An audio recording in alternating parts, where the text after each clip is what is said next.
Now you're on.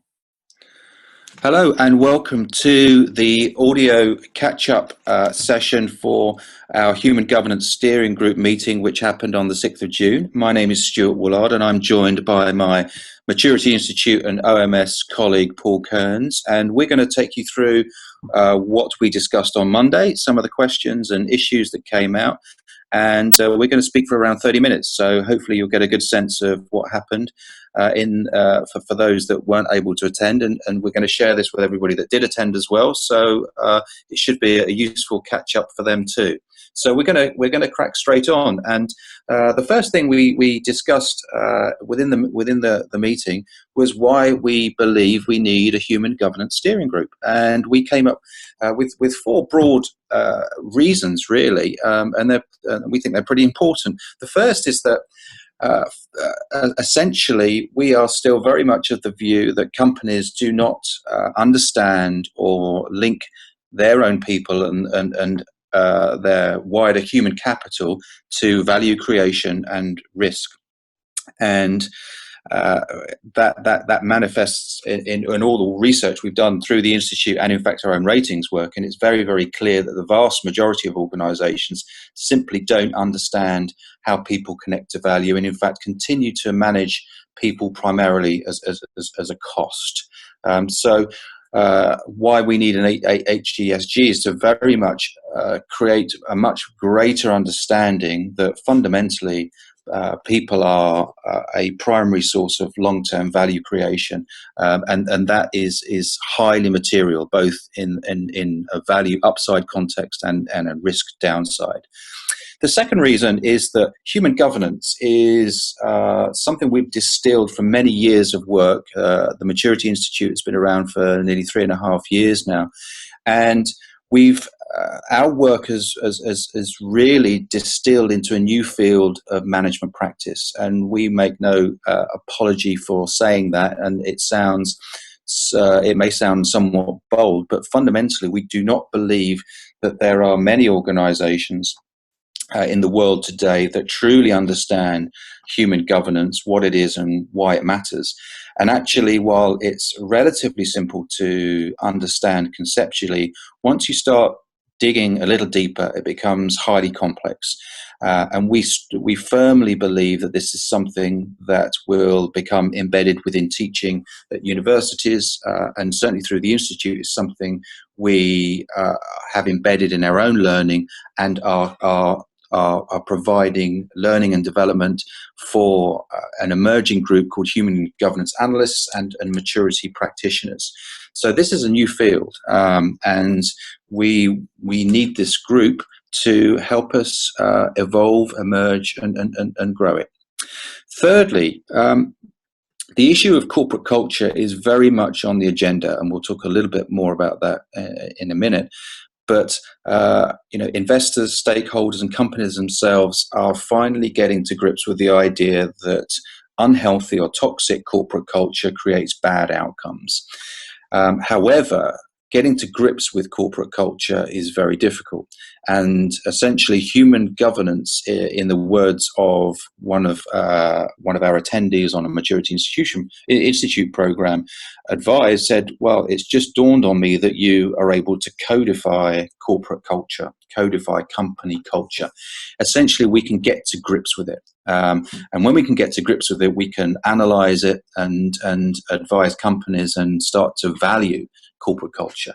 But that's not easy, and that's difficult, and it's sophisticated. And as we are seeing the investment community, other stakeholders try to get to grips with it, we are desperately needing expertise to emerge so that we can essentially tackle this very big and very important topic in a highly professional way. So this group is about helping us develop human governance expertise.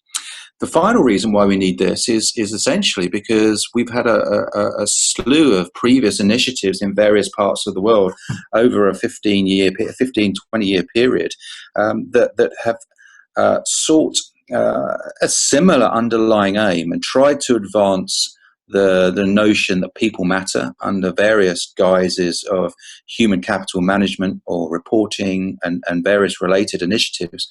Fundamentally, what we've seen is a lack of impact of those initiatives, which have created a lot of appetite and energy over a short period, but have fundamentally lost their way and not gained any kind of traction. And we'll talk a little bit about why we see that as happened and why we need to essentially change the paradigm and move things forward. And our HGSG group is there to help us do that. So that's why we need an HGSG. What I'm going to talk a little bit more about now is what human governance actually is. And as I mentioned, this is a subject which is incredibly sophisticated and complex when you start to get to grips with it. I'm going to provide a short overview. We spend through the Institute up to 2 days on an initial introductory program on human governance and organizational maturity. And that will give you a sense of this is very much a very, very brief insight into what human governance is. Hopefully will give you a flavor, but ultimately the building understanding and education and providing learning around this subject is a critical piece. So what is human governance? And the first thing I'm going to talk you through is essentially a broader view of where we see human governance fitting. And ultimately, what we're all about, the Maturity Institute, is understanding how people, how human capital connect to value. So we spend a lot of time talking about value and understanding what value is. And as the slide here is saying, we want to look at the relationship between the purpose of an organization, value, and what human governance is. So that's our starting point.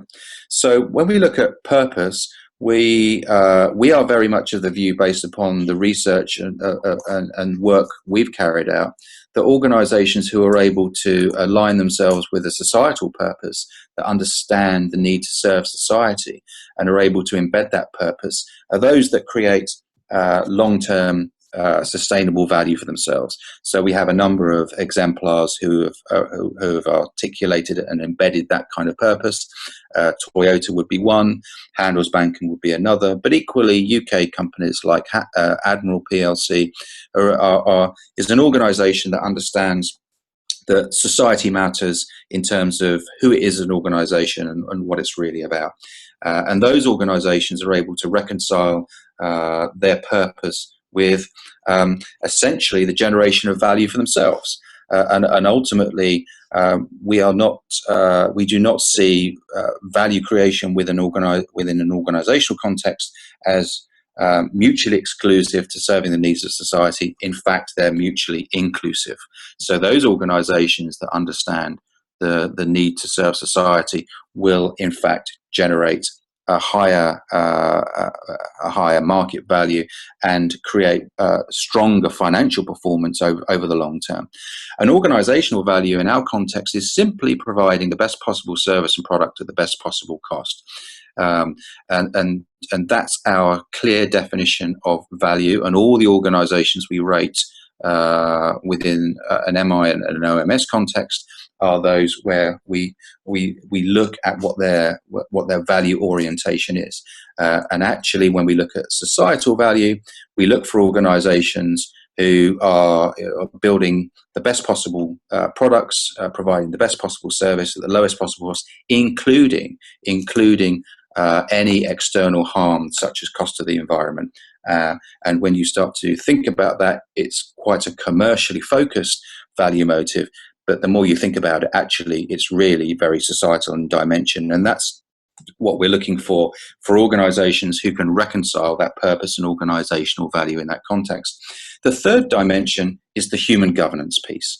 And those organizations that can reconcile purpose and organizational value in that way also need to align all the human beings that are connected to their organization, not just their workforce, everybody that touches that organization, including supply chains. And those organizations who can align everybody to their value orientation and their underlying societal value purpose are those which really do differentiate themselves in value term and indeed in traditional financial performance terms. So what we start to see is that exemplars around human governance and being able to reconcile purpose and organizational value truly differentiate themselves over the long term. And as I've mentioned, some of those organizations include Toyota, Handelsbanken, Goldman Sachs, Admiral, and the likes of Costco from a retail perspective. So that's essentially our start. Paul, I don't know whether you want to say anything at this stage before we move on. Maybe just to add that we need to see this as a whole system. All these three factors come together. And also that they are almost synonymous. The words purpose, value, and governance are virtually synonymous. You know, the purpose of the organization is to create value, and the way we judge an organization from a governance point of view is how much it actually delivers on its promise. That's it at the end of the day. It's quite simple, really. Okay, brilliant. Thank you very much. Okay, so let's move on. Human governance. Some of the key features we look for in organisations that get this right. Fundamentally, our view and the evidence we have shows that an organisation can only realise its true value if it realises the value of all its human capital. So what we need to do is explicitly look for organisations who understand and articulate and embed that.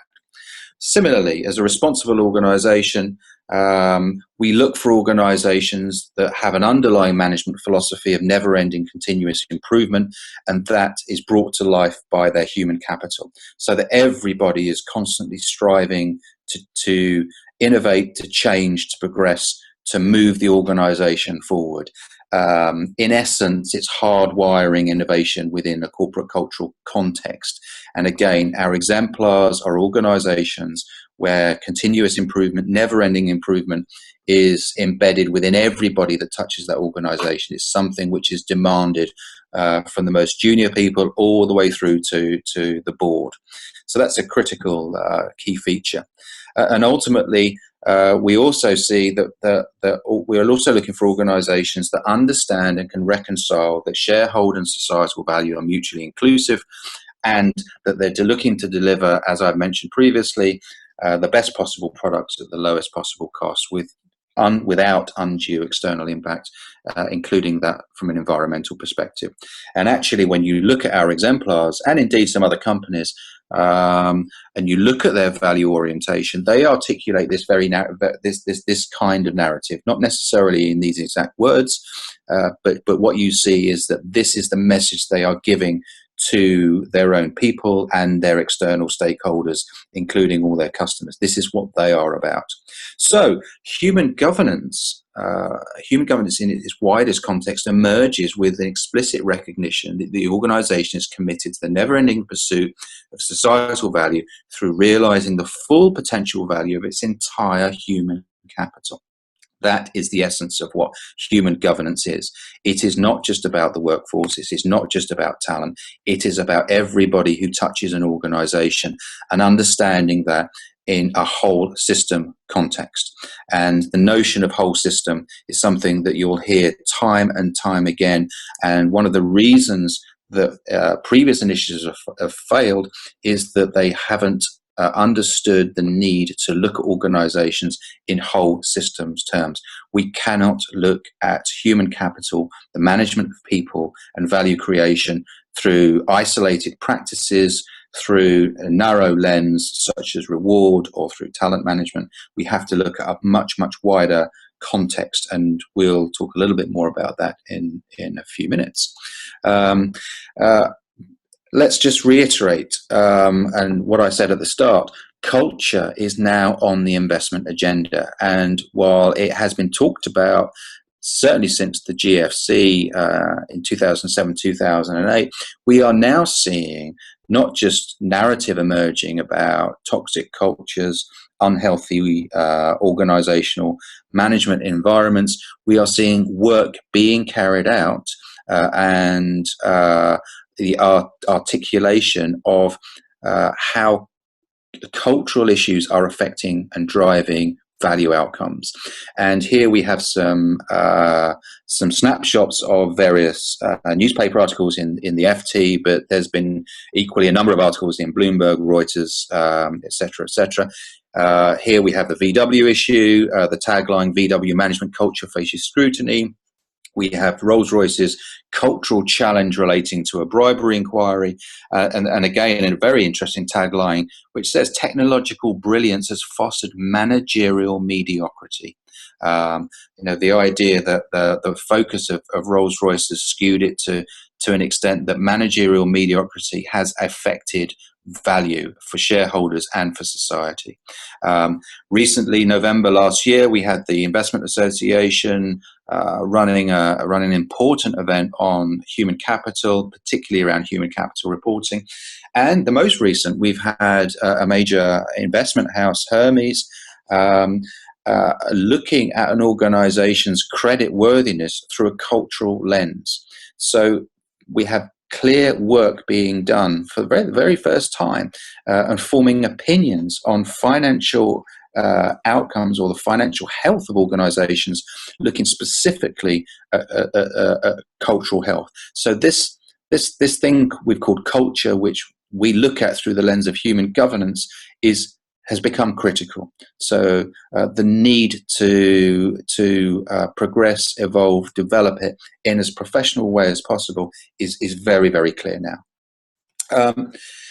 If we step back, the first thing we've mentioned, one of the first things we talk about, in fact, we spend almost half a day on our introductory program looking at value.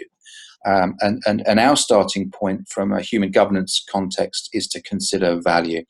And we share the view of many increasing number of bodies, institutions, and people around the world by understanding and questioning the shareholder value paradigm that has existed since the latter half of the 20th century.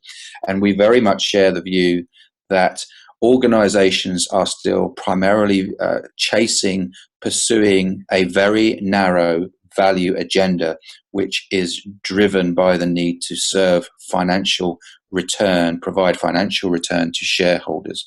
And we believe that narrow value orientation has fundamentally caused incredible damage, both for organizations, for shareholders, and wider societies.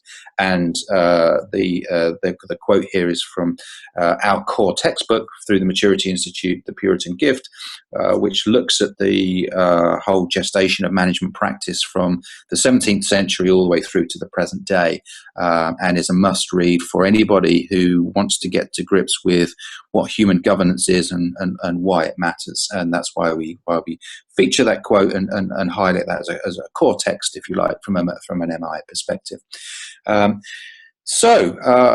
We see we've got a value problem, but how do we define and add value? I articulated a little bit earlier, but to put a little bit more color to value, we see that in any organizational context, we're public sector, healthcare, investment banking, cars, pharma, whatever organization you care to look at, you can distill value into four variables.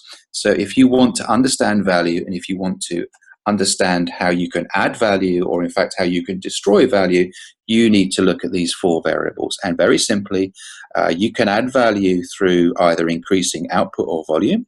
You can either reduce cost, you can increase revenue, or you can increase the quality of the product or your service or your organization as a whole, perhaps in terms of brand reputation, brand equity, etc.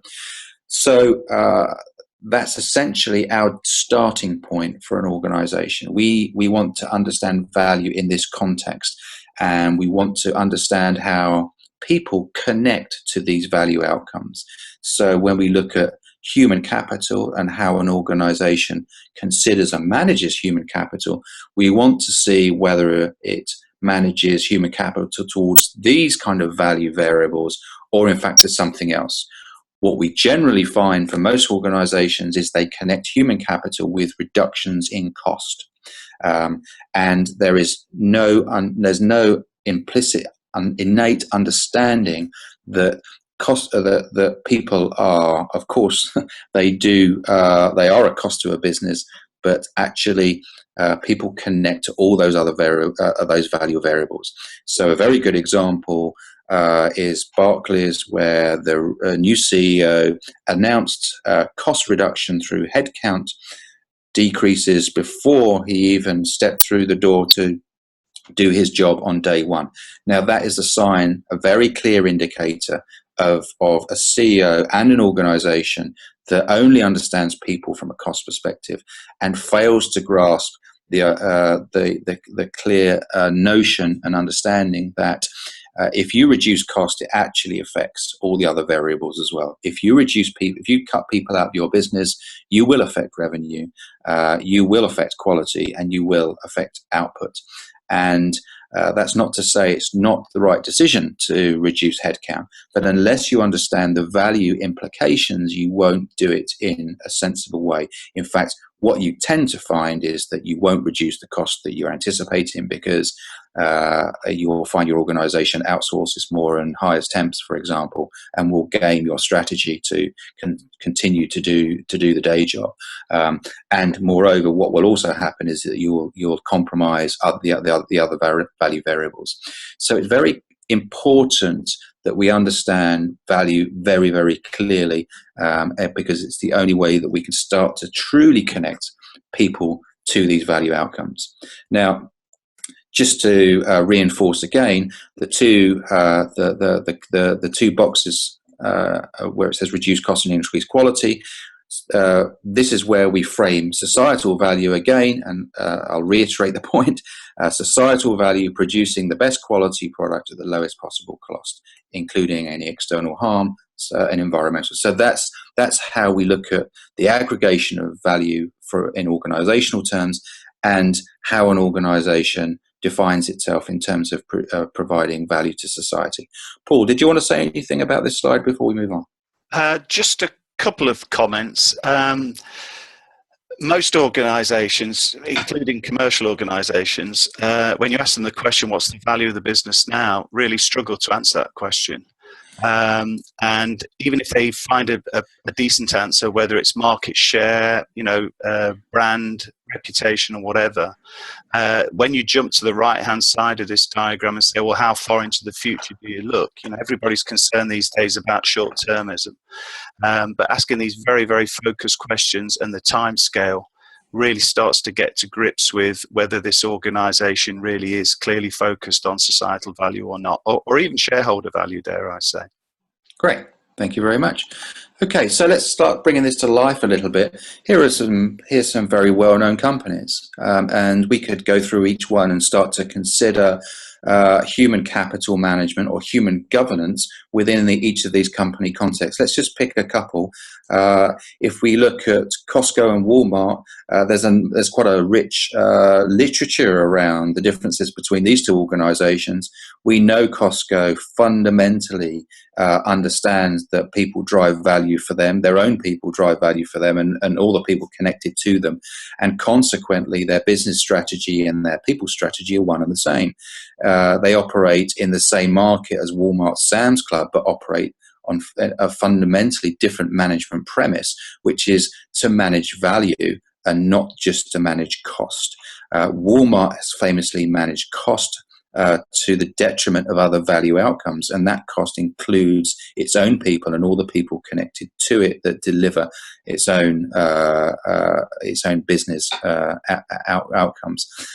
One of the key metrics that I always point to, not just the financial indicators of share price return and margin, which if you look at Costco generally have outperformed Walmart and outperformed its industry peer group.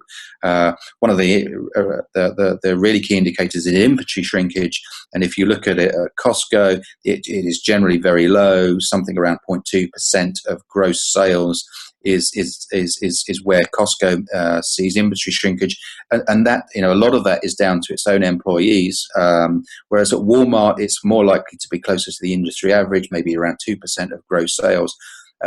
reflecting. If you squeeze people, they tend to do damage to you.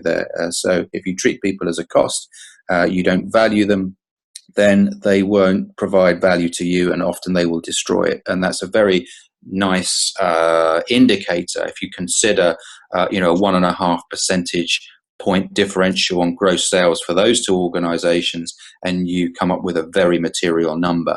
And of course, there are lots of other things that we can consider, but that's a nice example of human capital manages value and human capital manages cost. If we look at somebody like Handelsbanken in a banking context, an organization who have clearly reconciled the need to serve society with being the most profitable bank in its sector, and understanding that its people are the ones who drive that value outcome. An organization which provides high levels of autonomy to its own people to deliver banking services to local communities, high trust, highly engaged workforce, and an organization which have the highest operating margins in the sector and has been, I believe, the most profitable bank for the last 40 years in its sector. And if you look at it in the UK context, has grown significantly in the last 10 years with in excess of 200 local branches and growing in the UK. A good example. Finally, Toyota. We mentioned Toyota all the time. It's our original exemplar. Here's a company that understood human governance and human capital management many decades ago. Today continues to be 4 times the value of the likes of General Motors, Ford, and indeed Volkswagen.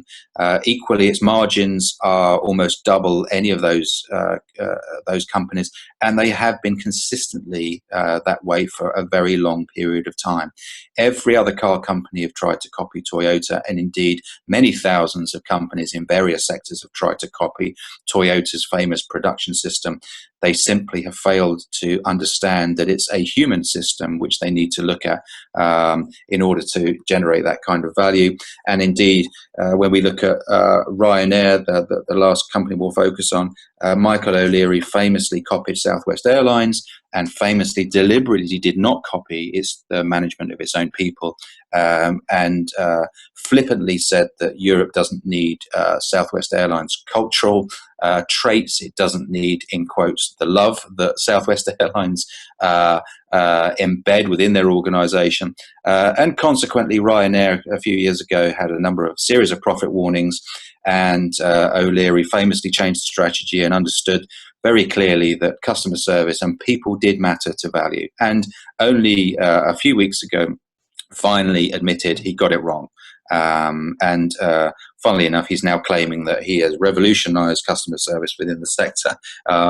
But here's an organization that purely saw people as a cost, were not interested in the value aspects, have now seen that that undermined their own value, including the value delivered to shareholders, and have had to change strategy in order to compete with the likes of EasyJet and other airlines within the sector. So a little indication of how human capital drives value and risk in that context. Now, the next question we need to consider, we've talked about value in a macro sense, and we talked about the need to understand how human capital, how people connect to value in a whole system context. And this is our underlying whole system framework, and the Maturity Institute calls it the 10 pillars. This is our 10 pillars of how people connect to value. These 10 pillars all interrelate with one another. They all connect with one another. Importantly, if we want to analyze and understand corporate or company health from a human capital, human governance, or a cultural perspective, we need to understand all these pillars. And so let's talk very quickly about some of those. One critical pillar is to what extent an organization is a true learning organization. To what extent does it acquire, disseminate, and use knowledge effectively to create value? An organization who would do that very well would be Goldman Sachs, or Toyota, or indeed an organization like Reckitt Benckiser in the UK, who understand that knowledge acquisition and dissemination and utilization of it by their own people is fundamental to innovation and improvement and future success. If you contrast that with many, many other organizations, learning in that context is often boiled down to training or learning and development. And often what we find is that it's treated while huge amounts of investment are poured into something like training, there's no connection to value, and in fact the things that are valued are activities as opposed to outputs. So we can see that very clearly in organizations like Nestle, who measure training days or training activity. The amount of training we give to our people is measured and communicated. Deutsche Bank do the same thing. We see that as a contraindicator to a learning organization, and actually an indication of management immaturity and a lack of awareness of human governance in any way, shape or form. We've talked a little bit about improvement philosophy. People risk is an interesting one. Again, there is very little understanding of how human capital drives risk. It is an emerging understanding, actually driven as much by investors who are very concerned about how people are behaving in organizations within which they have shareholdings. This is a fast emerging area. Most organizations see risk through a very narrow lens around talent attraction and retention, as opposed to the generation of value of those very people. Equally, it may be looking at issues in supply chains around human rights or workforce safety. We see risk in a much, much broader whole system context. And again, there are very, very few organizations that truly understand how people drive material risk for their organization. Engagement of people is important, trust is important, cooperation are important, as is performance management. There's a lot of talk at the moment of performance management processes being changed in a whole slew of organizations. Actually, we don't, we're very, where we see people and organizations focus on process, again, that is a contraindicator to a mature organization. A mature organization will understand that performance management is a system. It is a day-to-day, week-to-week, month-to-month system, which arises out of an organization that really understands how to bring this to life on a day-to-day basis. Organizations that talk about appraisal processes are ones that do not understand how to connect people to value in a mature management context. So as you start to go around here, you'll get a flavor of that each of these pillars in themselves is a lens through which, a conduit through which we look at organizations and can analyze organizations in a very deep and meaningful way. But they also link with each other. So, a value motive, if we look at the top pillar, a value motive which we seek to measure, or purpose, is critical to how people feel about their organization, how engaged they are, how trusting they are of it, and to what extent they cooperate. The value motive may disconnect from what day-to-day performance is. An organization may purport to have a societal value motive, but we need to understand what performance is being driven and embedded throughout the organization. So this is our whole system human capital framework. And it's a fundamental underlying framework which embeds and informs all human governance and organizational maturity activity. Paul, did you want to say anything before we move on? Only very briefly that, the reason we call these pillars is because they are the support for the whole organization. And when we come to rate organizations, that's basically what we're doing, is looking at each one of these pillars and seeing which ones are either weak or need shoring up or need some action to make sure that they, deliver what they have to deliver in terms of the whole system. Great. Thank you very much. Okay, very quickly, this is a slide which Paul has mentioned, that we use the 10 pillars as an underlying framework with which to analyze and rate organizations. And this is our scale. This is where, so the bottom scale you'll see from AAA to D. and you'll see a narrative around the kinds of traits or what we see in organizations who are highly immature, those that have no interest in professional management of people, all the way through to whole system human governance. That's the spectrum of organizations. And it's this context which is missing in terms of how we analyze companies, and is one of the reasons why we find such a mixed bag of evidence as to how people connect to value, is because we don't understand that companies operate in very, very different contexts. And fundamentally, organizations to the right-hand side of our scale achieve much higher value from their own human capital, which translates into financial performance.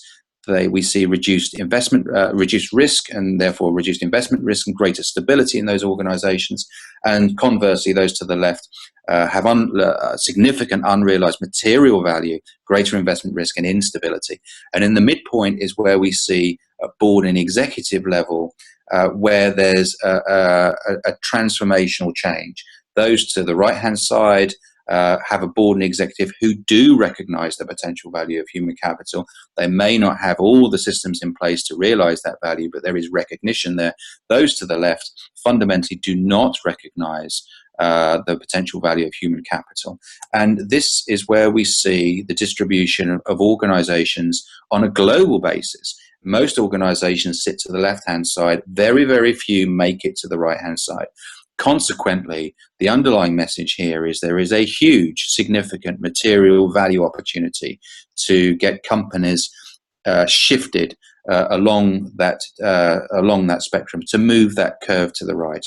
Equally, we see that there is significant risk being carried by most organizations, many of which who are claiming that their cultural risk or their people risk has been dealt with. And that is the picture as of today, based upon live ratings, which you can view, and also wider research that we've carried on through the Maturity Institute.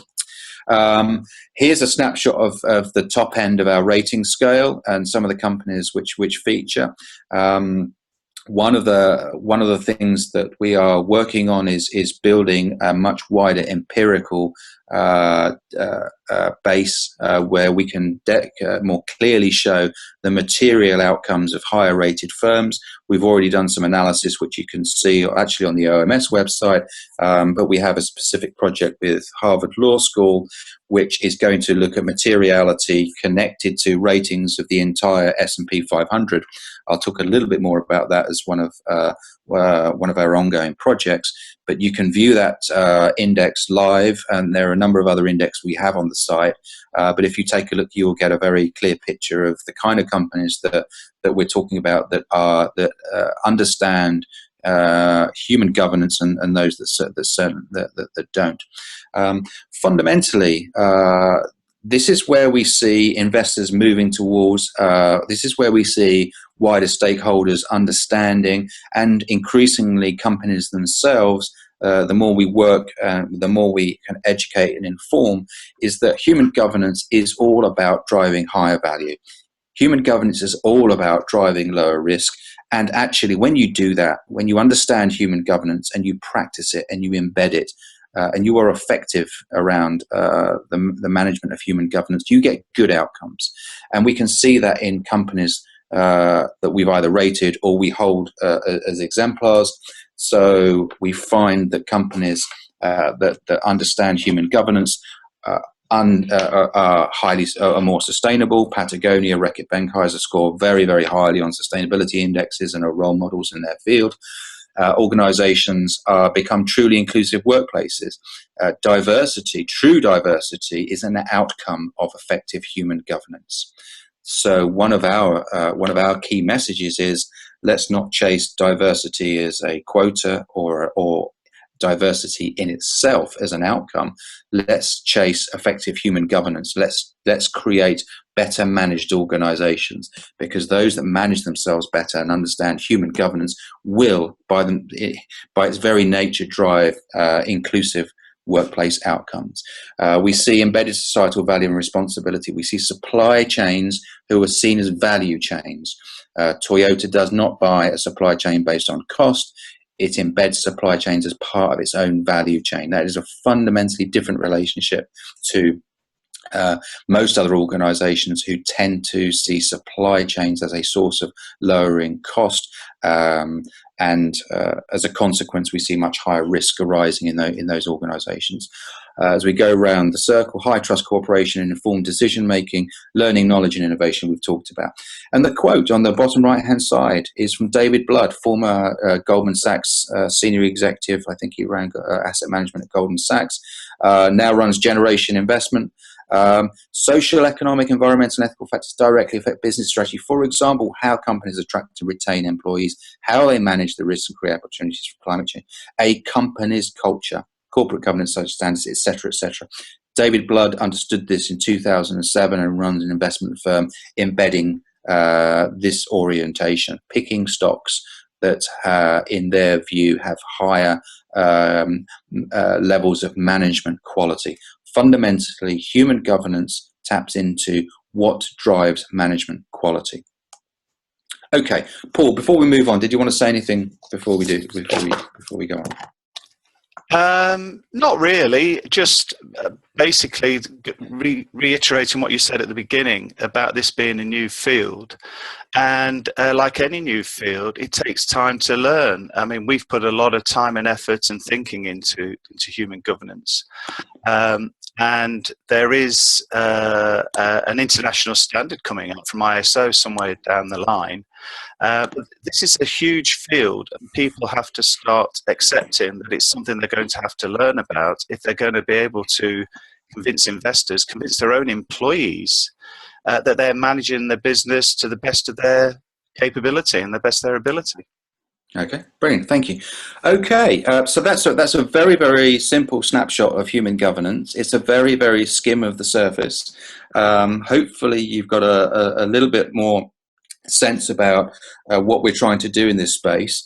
I want to return now to the objectives of the Human Governance Steering Group, and I'm going to run quickly through four of our key objectives. And the first one is something we released a couple of weeks ago, and which all participants of the steering group have a copy of, and that's our new Human Governance Reporting Standard, which the context from which the gestation of this standard started some 12 to 18 months ago, where there was a number of initiatives around human capital reporting and what investors and stakeholders wanted to see from companies in terms of reporting on their human capital and the management of their people. And our view 12 to 18 months ago was that the narrative around the outcomes of these initiatives was building on many failed attempts that have happened over the previous 15 to 20 years, which is the idea that a company can simply provide a small set of relatively simple metrics and that in some way they will act as a proxy for management quality or management capability. So a good example is we want to see staff turnover, or we would like to see employee engagement scores, or the composition of women at board level, health and safety statistics, or some kind of some measures around training and development. Now, as I've tried to convey a little earlier in this presentation, simple metrics, firstly, don't give any sense of understanding of a whole system. None of those metrics would be able to identify any material human capital risk in Volkswagen or at BP or indeed at GlaxoSmithKline. And if you look at the history of corporate scandals and failures over the last 15 years, I doubt you could attribute any of those metrics to any of the risk that was being carried by those organizations. Yet, when you look at the risk manifestation in all those organizations, all of those came from a failure in human governance or a failure of corporate culture. So we need to get to grips with this. What is now on the screen is a copy of our HGR 16 information set or HGR reporting standard. And I'll quickly skim through the question set. which is designed to help engage a company in human governance and human capital management and the reporting thereof, and how it connects to value and risk. And our view, and we are already in conversation with a number of companies since the release of this standard, including one major global corporation who is thinking of utilizing this as part of an IPO information pack for investors, which is particularly exciting for us. You'll start to see that the information that we're looking for gives us insight into the whole system, the whole human governance system. So from question one, which is a question around purpose, to what extent is it's embedded within the organization.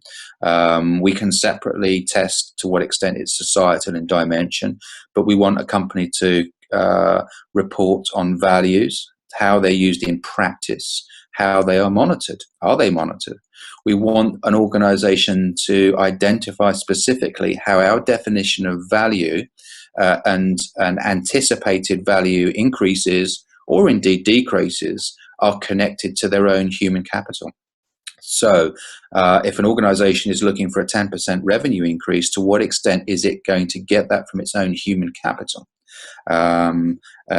Equally, cost, output, and quality. That's a key question, and any organization that is able to address that question can fundamentally demonstrate that it understands the connection between people and those value outcomes. Company value to society.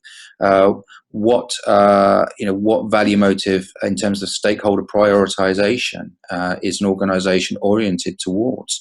Very, very insightful and critical information. Quality systems, performance management systems, design systems, the use of human capital as a term and a management approach, practice, whole system management, learning and innovation, the use of evidence, the nature of reward and long-term value, trust, and finally risk. And how does an organization consciously identify specific human governance risks? So we released this standard. What we're looking for the steering group to do is twofold. For those stakeholders who have a vested interest in encouraging or indeed regulating or in some other way pushing organizations to report much more effectively and insightfully around human capital, we would like those organizations to look at this standard and help us get this in front of companies. If we can produce a consistent approach in what we're asking for, but it's rooted in this whole system framework, what we will start to see is really insightful and meaningful reporting being made, and that may be a combination of encouragement or indeed coercion or ultimately regulation. However, what we have today is in general form meaningless reporting around human capital for something which is fundamental to material value and risk. So we're looking for stakeholders to engage with us around this standard.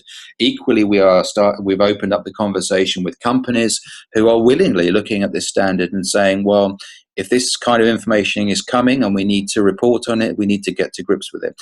And this is a fantastic form in order to open a dialogue at board level.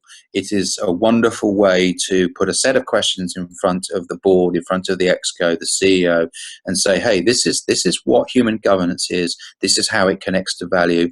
Don't be afraid of it. There's only upside for your organization. And in fact, if you address this, what a profound message this is to your external stakeholders.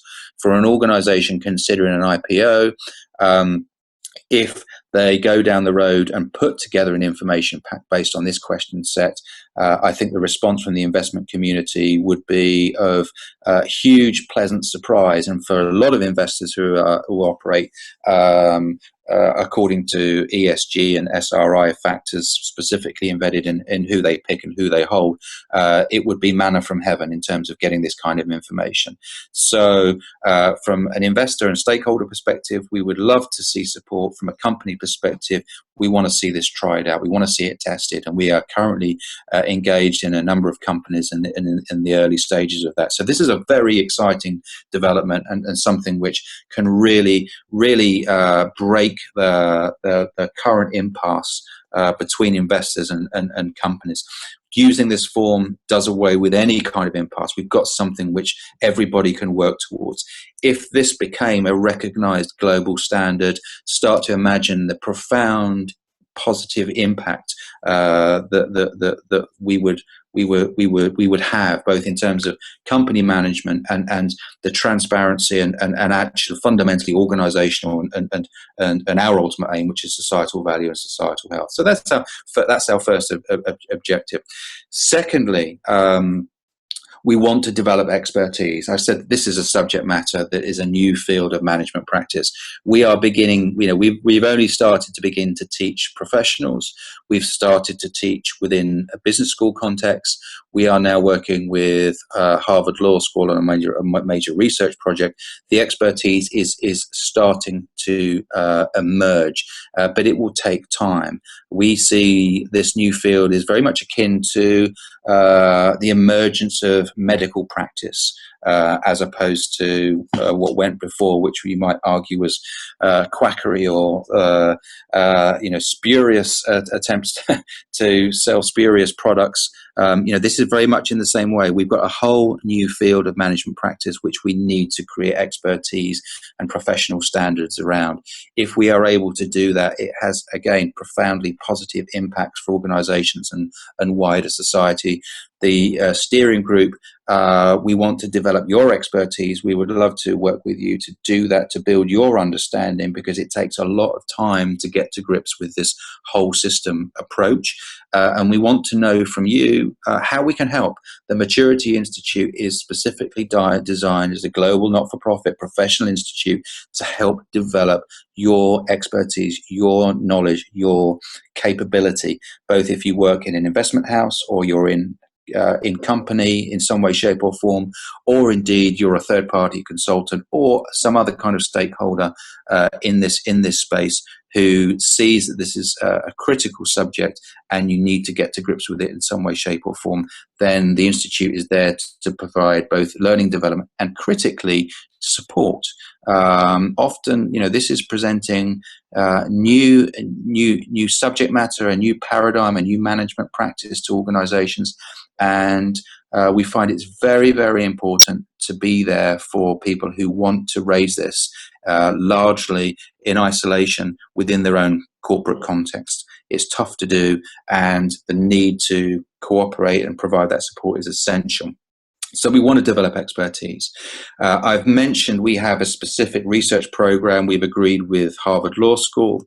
That research program is primarily to produce a much bigger empirical base around the materiality of human governance, both value, upside, and risk.